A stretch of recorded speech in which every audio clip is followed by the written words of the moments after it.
dan Mi'raj itu, anakku sekalian, sesungguhnya kalau kita mau bahasakan nasional, yaitu hari peringatan diterimanya sholat lima waktu.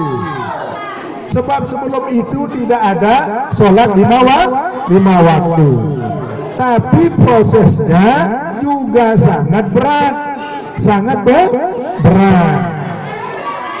Bagi Nabi Muhammad SAW, anakku sekalian, pada waktu itu kita sudah bersama mengetahui Nabi Muhammad itu lahir keadaan yatim piatu.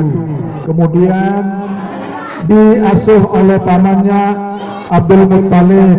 Kemudian masa hidupnya ditanggung hidupnya oleh istri Sayyidatuna Khadijah.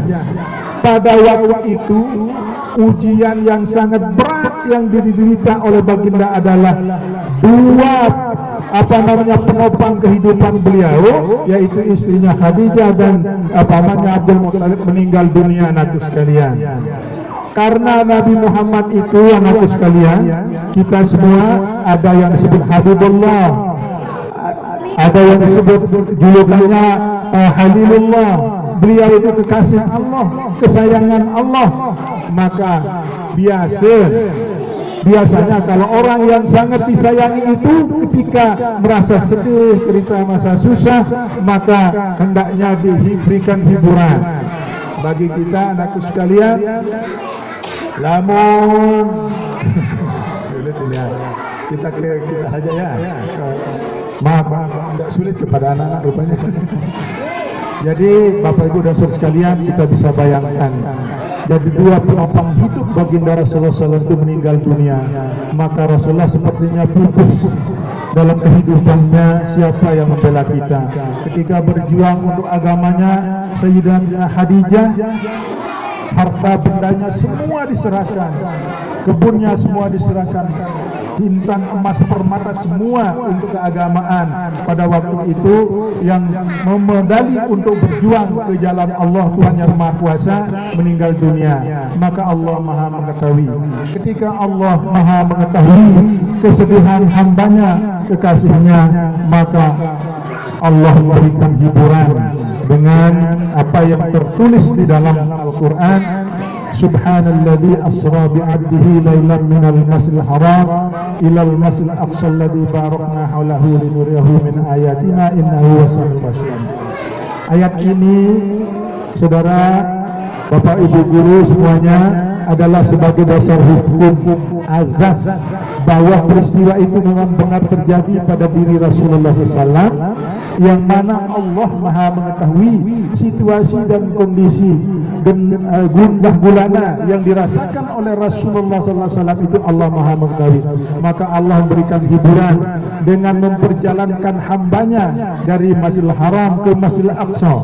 Kemudian yang mana di sekelilingnya banyak terdapat kekuasaan Allah yang diperlihatkan oleh Allah SWT kepada Nabi Muhammad SAW, yang mana pada waktu itu mungkin kalau kita diberikan hiburan, mungkin kayak pesawat dari Lombok, Bil ke Jakarta, tapi Allah mempersiapkan kendaraan yang disebut dengan Burak, yang mana kendaraan Burak itu kecepatannya sekejap mata untuk menempuh satu perjalanan.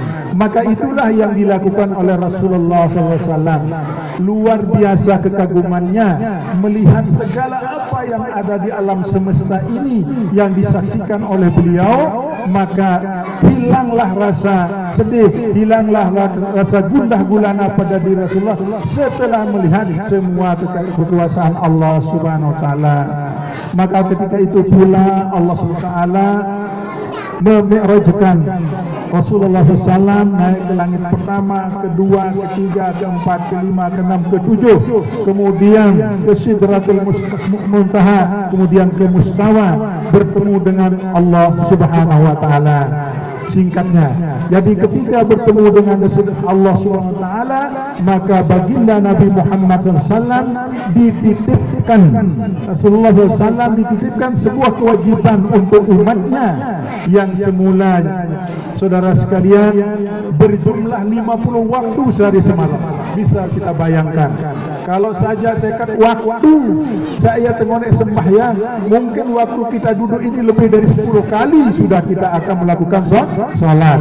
Namun berkat saran dan nasihat daripada Nabi Musa alaihissalam pada langit ke-6, beliau bertanya dalam bahasa Arab, dalam kitab Durratun Nasihin disebutkan, "Maza faradallahu alaika wa ala ummatika ya Muhammad?"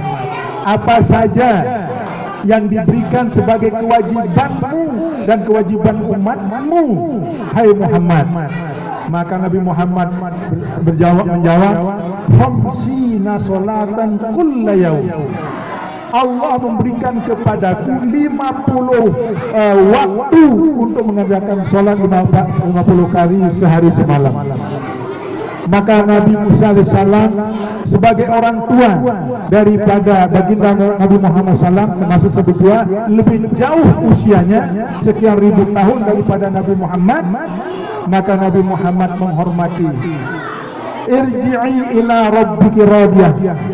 Wahai Muhammad, kembalilah kepada Tuhanmu, mohon keringanan. Tidak akan mungkin la tastati' li ummati, tidak nak bau si nak gawe isi umat kalau dia 50 waktu sehari semalam. Sementara umatku, kaum Bani Israel itu orangnya besar-besar, tinggi-tinggi, dadanya saja 9 hasta, tingginya lebih tinggi daripada pohon kelapa. Tidak bisa, dia mampu laksanaan 50 waktu. Kalau itu, karena itu hai Muhammad, irji' ila rabbiki, tulak, kembalilah engkau ke hadirat Allah SWT untuk memohon keringanannya. Maka karena yang menasihati itu adalah yang lebih tua daripada beliau, walaupun dia sebagai pemimpin umat, pemimpin Nabi Muhammad itu, dia jadi